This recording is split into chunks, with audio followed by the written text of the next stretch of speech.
Bismillah, Assalamualaikum warahmatullahi wabarakatuh. Kaifa halukum jami'an anak-anak? Bagaimana kabar kalian hari ini? Alhamdulillah, sehat ya? Baik. Jadi anak-anak, pada kesempatan kali ini dalam video pembelajaran ini kita akan membahas tema yaitu tentang pernikahan. Ya, tentang pernikahan. Jadi ada dua subbab atau dua poin yang akan kita bahas. Yang pertama itu pengertian, apa sih yang dimaksud dengan pernikahan itu? Dan yang kedua adalah dalil, apa saja sih dalil tentang pernikahan itu. Nah, dua poin ini akan kita bahas sama-sama dalam video pembelajaran. Oke, kalau begitu kita langsung pada materi. Baik anak-anak, kita mulai dari pengertian nikah. Nikah secara bahasa itu berasal dari bahasa Arab, dari kata an-nikah yang artinya hubungan atau persetubuhan. Tapi kalau kita lihat dari konteks hukum Islam anak-anak, menikah itu adalah akad atau perjanjian yang dilakukan untuk menghalalkan hubungan antara laki-laki dan perempuan. Jadi menikah itu adalah suatu ikatan lahir dan batin antara laki-laki dan perempuan dalam satu ikatan, mitsaqan ghalidh, ikatan yang kuat. Nah, kemudian apa sih tujuan pernikahan itu? Tujuan utama pernikahan itu adalah untuk membangun rumah tangga yang sakinah, mawaddah, warahmah.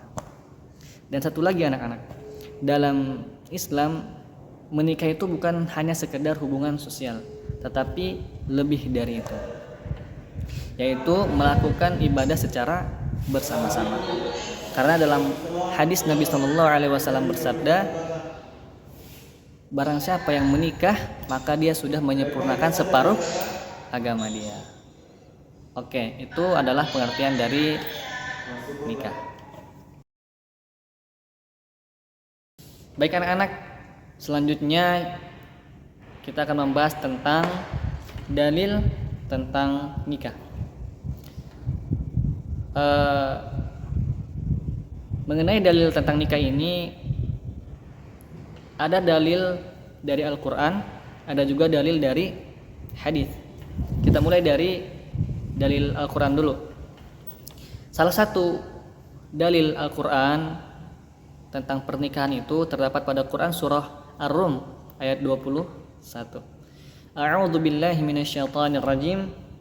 Wa min ayatihi an khalaqa lakum min anfusikum azwajan litaskunu ilaiha wa ja'ala bainakum mawaddatan wa rahmah. Inna fi dzalika laayatin liqaumin yatafakkarun. Kata Allah, wa min ayati an khalaqalakum min anfusikum azwaja.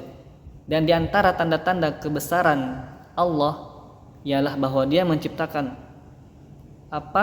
pasangan-pasangan untukmu dari jenis dirimu sendiri. Untuk apa anak-anak?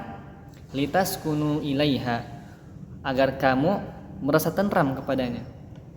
Wa ja'ala bainakum mawaddatan wa rahmah, dan Dia menjadikan di antaramu rasa cinta dan kasih sayang.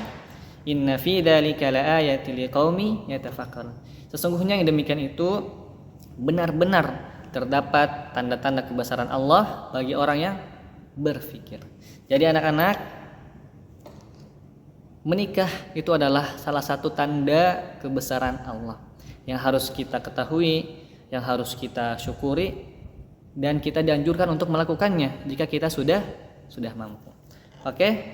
Kemudian anak-anak, ada juga dalil dari hadis. Nabi SAW bersabda, ya ma'syarasy syabab man istata'a minkumul ba'ah falyatazawwad fa innahu aghaddu lil basar wa ahsanu lil farji wa man lam yastati' fa 'alaihi bis-shaum fa innahu lahu wija'un. Rawahu Bukhari wa Muslim. Kata Nabi, anak-anak, wahai para pemuda, barang siapa yang mampu untuk menikah, maka menikahlah. Karena hal itu dapat menjaga pandangan dan kemaluan. Kemudian kata Nabi, barang siapa yang belum mampu untuk menikah, maka fa innahu bisawm, maka berpuasalah, karena itu adalah penyembuh. Hadis riwayat Bukhari dan Muslim. Jadi anak-anak, kalau kita sudah mampu untuk menikah, maka menikahlah. Urusan rezeki aman, kita serahkan kepada Allah. Tapi kalau kita belum mampu untuk menikah, kata Nabi, maka berpuasalah. Baik, itu 2 poin yang sudah kita bahas. Baik, anak-anak yang saya sayangi, alhamdulillah kita sudah sama-sama membahas tentang pernikahan, mulai dari pengertian pernikahan dan dalil-dalil tentang pernikahan.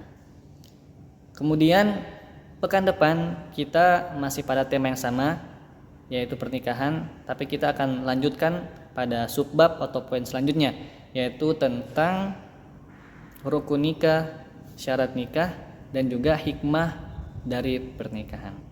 Oke anak-anak, sebelum saya tutup, saya ingin memberikan pesan tugas kepada kalian. Tolong menyetorkan dalil-dalil tentang nikah. Ada 2 dalil kan tadi, dalil dari Al-Quran, Quran surah Ar-Rum ayat 21, dan dalil dari hadis riwayat Bukhari dan Muslim.